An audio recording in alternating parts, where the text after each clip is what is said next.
You guessed it, we're doing a roster of guys named Willie.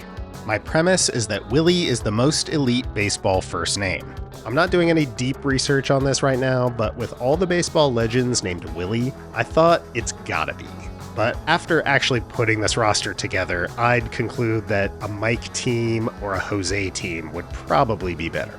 But the fact that Willie has been all but extinct as a first name since the early 80s, the abundance of quality Willies is impressive. And by the way, we're talking only Willies here. No Wills, Williams, Bills, Billies, or Willies with a Y. Although it's fine if it's short for William or something, just as long as the baseball reference page has this in the heading. Catcher. After all that, I've got a sub-replacement catcher who debuted last year.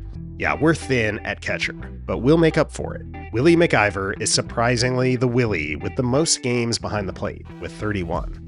First base. We're going with stretch here. McCovey put up 64.5 WAR and hit 521 dingers in a 22-year career. But honestly, his numbers could have been even more impressive if he hadn't been on the same team to start his career with fellow Hall of Fame first baseman Orlando Cepeda.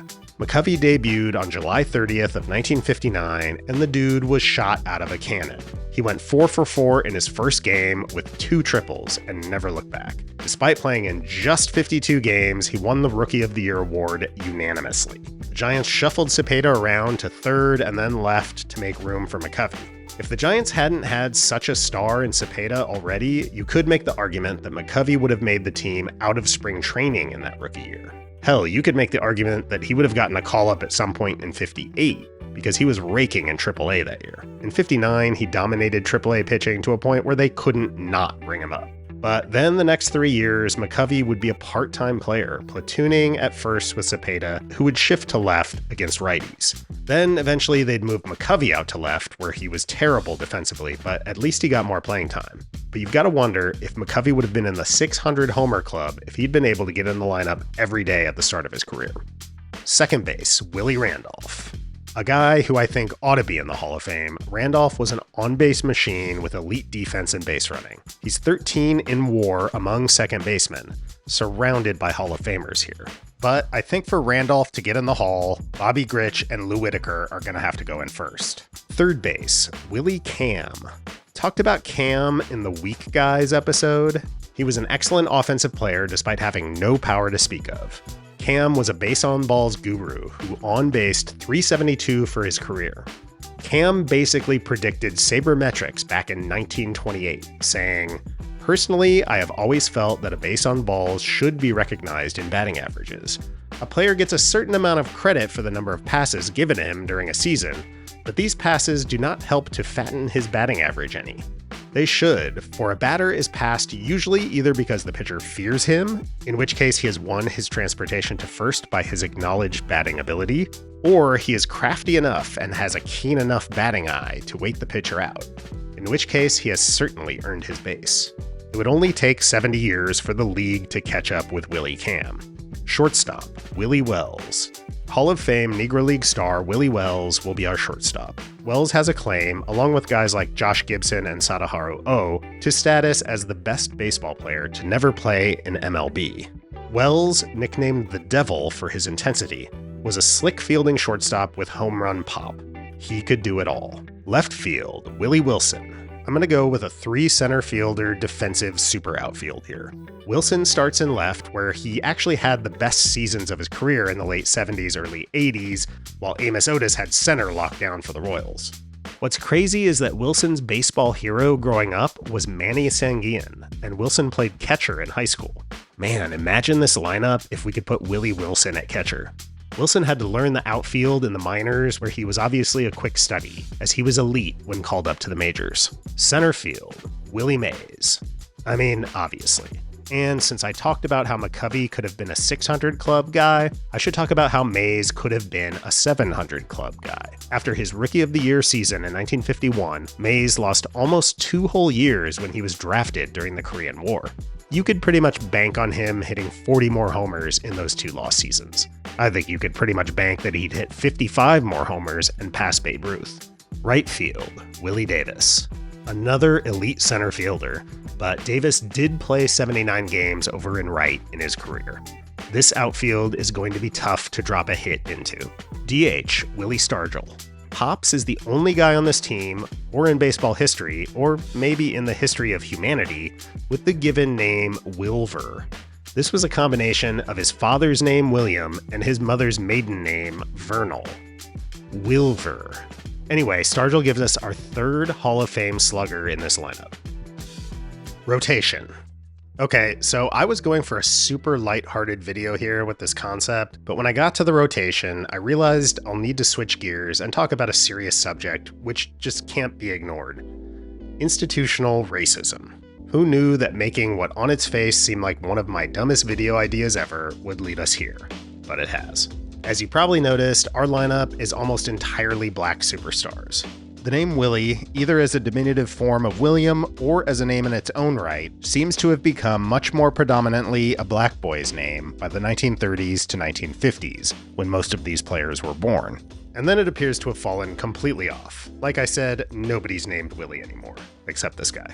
But when I got to the rotation for this squad, I realized that there are virtually no good pitchers named Willie. With how many great hitting Willies there are, it's surprising not to have any good pitching Willies. But maybe not so surprising when you consider that there was plenty of racial bias in baseball's scouting and development approach back in those days. Not that there isn't today. The Ringer obtained a bunch of scouting reports from the 1990s and aughts that showed, for example, that terms like hard-nosed and gamer were basically never used for non-white players. Anytime it was gamer, baseball rat, grinder, those terms were always the white player. Joe Adell also called this out back in 2020 when he noticed he was consistently referred to as raw.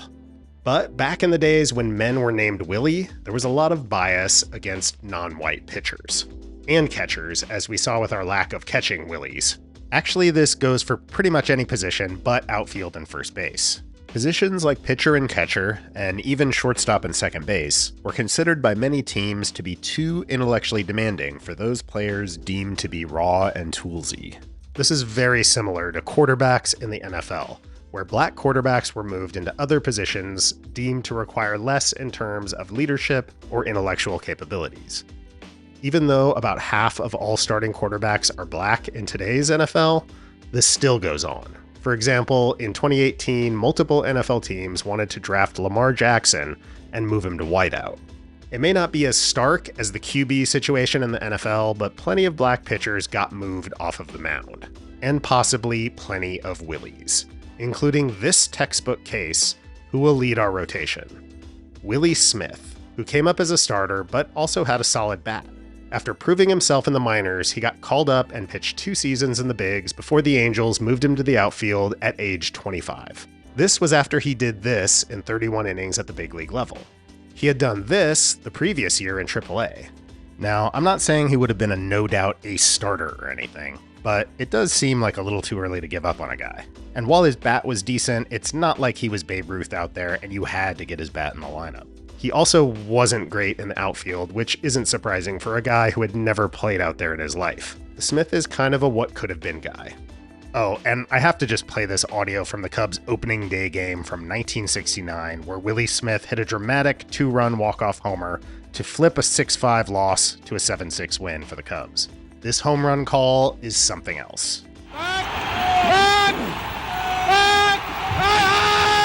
It's all over! Willie Smith just homered! And look at the reception at home plate for Willie Smith! Oh, boy! Willie Mitchell. We're going to be getting really desperate for arms on this team. Mitchell is a dead ball hurler who had a few good years, including this excellent 1913, which may be the best ever pitching season by a Willie.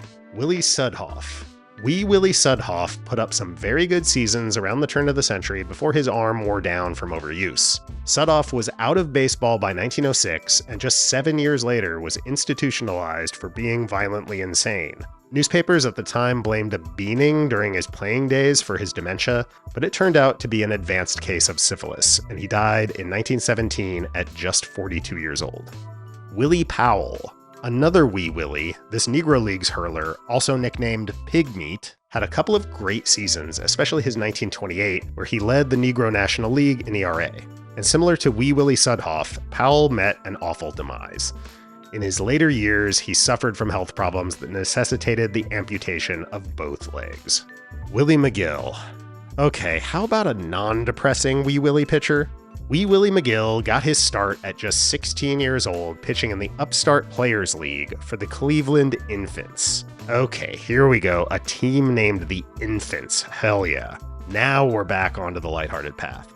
The next season, 1891, Mcgill became the youngest pitcher to start opening day, at 17. After carousing with teammates after a game one night, the young Mcgill got arrested for getting into a drunken brawl. Okay, here we go, old-timey baseball drunkard stories. His father hopped on a train to come set the young man straight when the train derailed, leading to the father's death. God damn it!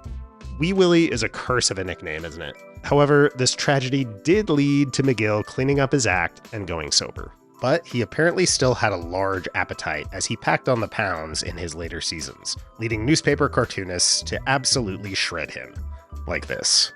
Damn, that's rough. Bullpen. Willie Hernandez. The first and only Guillermo-based Willie on this team, Hernandez pulled off the rare Cy Young/MVP award for a reliever in 1984, and he gives us an excellent closer. Then we've got Willie Ramsdell, a Willard-derived Willie. Nicknamed Willie the Knuck, Ramsdell was a guy who desperately turned to learning to throw a knuckleball to keep his major league dreams alive, and we desperately turned to him to provide a bit of value in our Willie bullpen. Willie Blair. Then we'll take Willie Blair, who had his best year as a starter for Detroit in '97, but pitched most of his career out of the pen. Willie Gisentaner. I'm sure someone's going to kill me for that pronunciation. Then we'll take Willie Three-Finger Gisentaner, a lefty hurler for 14 seasons in the Negro Leagues, who pitched with a mangled hand. This is a terrible and thin pitching staff, but this is a team that can win some high-scoring games, and we'll just have to lean into that. Bench. Catcher, Willie Royster. I mentioned it's slim pickings with Willie catchers, and here's a guy who played 4 games in the majors. Outfield, Willie Keeler. The weeest and best of the wee Willies, the 5'4" Keeler was a contact-hitting savant. He struck out just 136 times in nearly 10,000 plate appearances. Granted, they had different strike rules for most of that, but still. And the inevitable Wee Willie tragedy, Keeler died of heart disease at just 50 years of age. Outfield, Willie McGee. Another terrific player who's going to struggle to see playing time on this team. McGee's involved in one of my favorite fun facts. He won his second batting title in 1990, but only because he was traded on August 29th to the A's, locking in his NL batting average at .335. His final average of .324 would not have led either league and would have landed him at 4th in the NL. In fact, Eddie Murray led all hitters at .330 and didn't win anything. How about that? Willie Horton. And another excellent outfield bat, Willie Horton put up some great power-hitting numbers over the course of his 18-year career. I always feel for him whenever someone brings up the infamous Willie Horton campaign ad. Wonder if he thought about going by William in 1988. Ironically, the convict Willie Horton supposedly never went by Willie, was always William. But the Bush campaign chose to use the name Willie to play up racial stereotypes. Willie Crawford. Another good outfield bat who was also very skilled with the glove, Crawford was an excellent on-base guy with a bit of power who had some great years for the late 60s, early 70s Dodgers. He platooned most of his career as he couldn't really hit lefties. Willie Upshaw. Decent power-hitting first baseman for the 80s Blue Jays. He never cracked 30 dingers in the majors, but did so in 1989 in Japan. Willie Aikens. Willie Mays Aikens had a promising career derailed by drug problems. A number 1 draft pick by the Angels, Aikens put up some solid years and had just had his best year in 1983, slashing .302, .373, .539. But after the season, he was arrested while trying to buy cocaine and served 3 months in jail. When he got out, he had been traded to Toronto and was never able to put it back together until a pretty phenomenal Mexican League season in 1988. And finally, I've got a lot of outfielders and first basemen here, so I'm going to need to take a utility guy. I'll go with Willie Bloomquist. Okay, he's not very good, but he can back up everywhere. And he's a real gamer. All right, that's our Willie guys team. Please let me know in the comments who you think we snubbed on this team of Willies. And also, let me know what first name roster you think would beat this Willie squad. Personally, I'm going with Mike. My name is Mike. And of course, as always, please like and subscribe for more Guys content. Yeah,